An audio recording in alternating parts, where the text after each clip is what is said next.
ఎందుకంటే జుల్ఫీ రావుడ్జీకి జగన్తో ఉన్న బిజినెస్ రిలేషన్ కారణంగా నాగార్జునని కలవగా Zulfi Nagarjuna real estate construction బిజినెస్కి సంబంధించి మంచి ఫ్రెండ్షిప్నే మెయింటైన్ చేస్తున్నారు.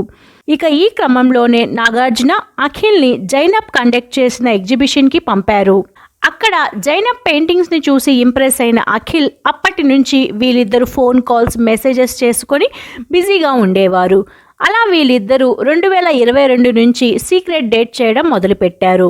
ఇదిలా ఉంటే జైనబ్కి 28 ఏళ్ల వయసు ఉండడంతో జుల్ఫీ రావుడ్జీ తన కూతురికి త్వరగా పెళ్లి చేయాలని అనుకున్నప్పుడే వీళ్ళిద్దరి ప్రేమ విషయం ఇంట్లో తెలిసి సంతోషించారు.